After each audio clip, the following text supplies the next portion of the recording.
Well, hello everybody.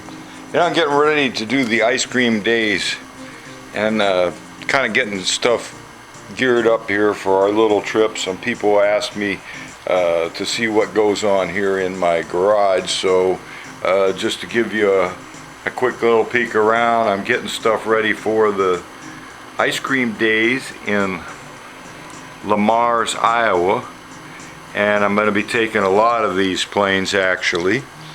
And got the batteries all set up and charged. Got some planes in here. Taking my Flying Man, my DJI quadcopters and such. So we're gonna have a good time out there. I think I'm gonna take my rocket, maybe the auto gyro, some other things, the pop wing for sure, my rocket launcher. Just to give you an idea of what's going on here. And this is the introduction because I bought a couple helicopters today. This right here is by WL Toys, and I really like their flying bubble troubles and stuff, and I think that's a pretty good deal, so I can't wait to get this out and see how this compares to the Nano.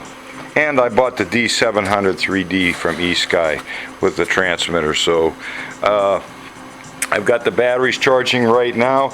This is a pretty good way to do it. It comes not with this part, but you can buy these anywhere. This is the two batteries for the tiny helicopter, and all you have to do is plug this in. You can plug this into your USB port or to your power setup like this, and when you plug that in, we've got two batteries charging now at once. This is for the small WL Toys. So let's see what happens when we get it charged. Okay, I got it all colored up now. It's pretty interesting. When it's in the learner mode and you throw the switch, you have to be upside down and it'll fly like normal. I could never do that. I'm not going. Believe me, I would never use that switch.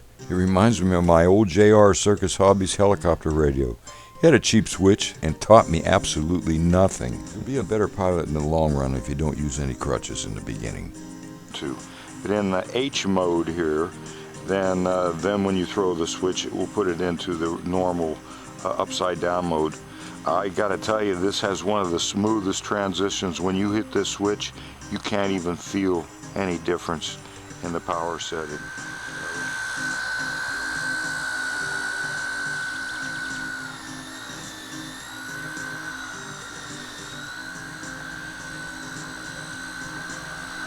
Well, notice that on this first flight the machine was hard for me to see, so I added my fluorescent orange to the blade tips, the skids, and now watch the difference. Well, I like it.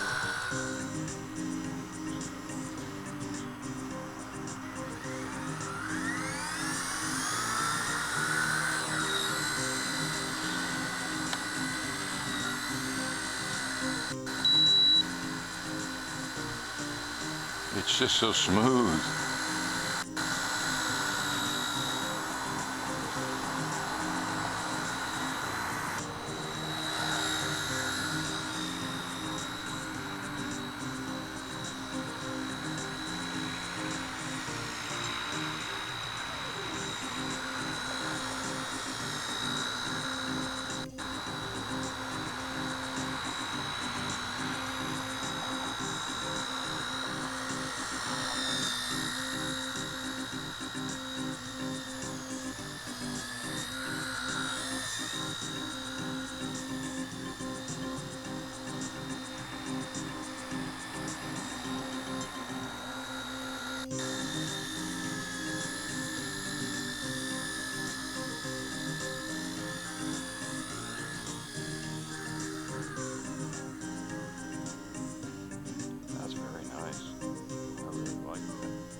Well, this is a pretty neat little helicopter that seems a little bit more user-friendly than the Nano.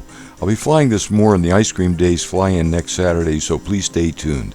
Also up next, I'm going to test the first flight of my eSky D700, so please watch and enjoy the fun.